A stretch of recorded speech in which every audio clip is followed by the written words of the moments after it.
تقریب کا بھی انعقاد کیا گیا، مارچ بھی کیا گیا، واک بھی کی گئی، اور اس میں بہت سے جید صحافیوں نے حصہ لیا اور وہاں پر تقریب میں شرکت کی اور خطابات بھی کیے.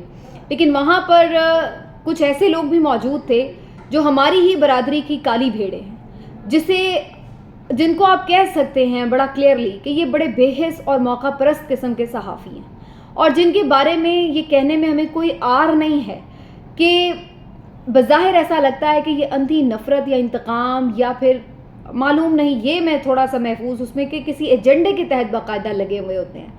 اور ایسے ہی ہم نے دیکھا کہ جب ارشد شریف شہید یہاں سے تشریف لے گئے، باہر چلے گئے، جلا وطن ہو گئے، تو اس پر انہوں نے بھپتیاں کسی، مذاق اڑایا، تبرے اڑائے، طنز کیا کہ دیکھیں جی یہ تو بڑے ٹکر کے لوگ بنتے تھے، دیکھیں جی یہ بڑے شیر بنتے تھے، دیکھیں جی یہ تو اس طرح سے چلے گئے جی ملک چھوڑ کر، کرتے نہ ذرا یہاں رہ کر برداشت چیزیں انہیں پتہ چلتا، بڑے یہ صحافی، بڑے یہ اپنے آپ کو انقلابی صحافی کہتے ہیں، نظریاتی صحافی کہتے ہیں، تو کرتے نہ برداشت. تو اس قسم کی مذاق اڑائے گئے. کسی نے انہیں ISPR کا ٹاؤٹ کہا، کسی نے کہا کہ جی یہ تو جب آپ کو بناتے ہیں تو پھر وہ انہی کے ہاتھوں آپ بگڑتے بھی ہیں، پھر وہی آپ کی قسمت کا فیصلے بھی کرتے ہیں.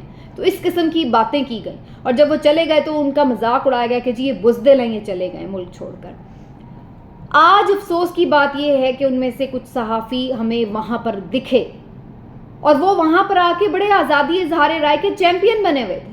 وہ آ کے بڑے یہاں پر لوگوں کو بھاشن دے رہے تھے اور بڑے تصوے بہا رہے تھے ارشد کی یاد میں، کہ جیسے وہ بڑے ان کے کوئی دکھ میں مبتلا ہوں ان کے قتل پر. اچھا، تو پھر جب وہ گئے تھے تو آپ کس منہ سے مذاق اڑا رہے تھے؟ میں خاص طور پہ نام لینا چاہوں گی غریدہ فاروقی صاحبہ کی ٹویٹ آن ریکارڈ ہیں اس حوالے سے کہ جو انہوں نے باتیں کی تھی، اور آج وہ وہاں پر خطاب کر رہی تھی.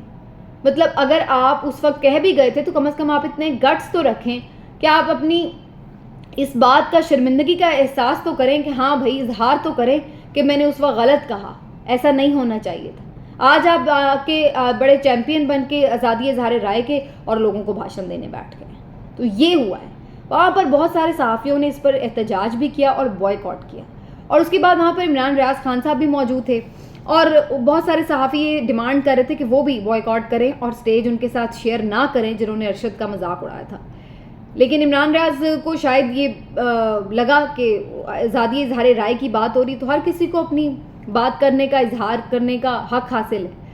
تو اس پہ اب ان سے بھی بہت سے لوگ خفا ہیں، اور انہوں نے اس چیز کو مائنڈ کیا کہ جی ارشد شریف شہید کے آپ اتنے کلوز تھے، اور آپ خود کہتے ہیں کہ ان کی جو جتنی بھی وہ ساری جدوجہد تھی اس میں جتنا ان کا کردار تھا عمران ریاض کا، وہ سب اس پہ بھی بات کرتے ہیں. تو پھر سب لوگ یہ کہتے ہیں کہ جی آپ کو اس میں شامل نہیں ہونا چاہیے تھا. خیر، ان کا کیا پوائنٹ آف ویو تھا وہ سامنے آ جائے گا، لیکن بہرحال یہ ایک افسوسناک امر تھا. اور میرے خیال سے اب بھی، میں نے ایک دفعہ پہلے بھی یہ ٹویٹ کیا تھا کہ آج تک بھی ہمارے بہت سارے صحافی، بہت سارے ان میں نامور صحافی بھی ہیں کہ جب کسی کے ساتھ کوئی واقعہ پیش آ رہا ہے تو وہ اگر مذمت بھی کرتے ہیں تو وہ مذمت بھی اس طریقے سے کرتے ہیں کہ جناب ہاں ویسے تو جب یہ واقعہ ہوا تھا ہمارے ساتھ تو انہوں نے ایسے کیا تھا، لیکن پھر بھی ہم مذمت کر دیتے ہیں، یا پھر کہہ دیتے ہیں ویسے تو یہ صحافی ہیں ہی نہیں، ہم انہیں صحافی تو نہیں سمجھتے، لیکن پھر بھی شاید ایسا ان کے ساتھ نہیں ہونا چاہیے.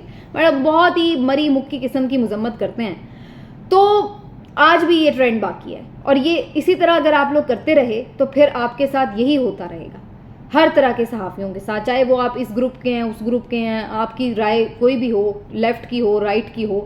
لیکن جہاں بات آتی ہے صحافت کی تو پھر سب کو اپنے اختلافات بلا کر ایک اس بات پر ہونا چاہیے کہ یار ہم نے اپنے اندر کوئی ڈویژن نہیں رکھنی. لیکن یہ ہے نہیں، انفارچونیٹلی یہاں پر تو آپ دیکھتے ہیں، جیسے میں نے ابھی بتایا کہ مذمت بھی کرنی ہو تو اس طریقے سے مذمت کرتے ہیں جیسے کوئی احسان جتلا رہے ہیں. تو یہ ہمارے ساتھ ہوتا رہے گا، یہ مار ہمیں بھی پڑنی ہے اور پڑے گی، اور میرا خیال ہے میرٹ پہ پڑ رہی ہے. جس طرح کی ہماری صحافت ہو رہی ہے تو پھر یہ اس طرح ہی ہوگا ہمارے ساتھ جب تک ہم یونائٹڈ نہیں ہوں گے.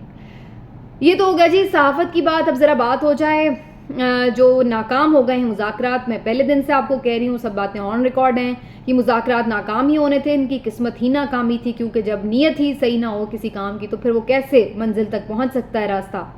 تو بالکل یہی صورتحال رہی وہاں پر.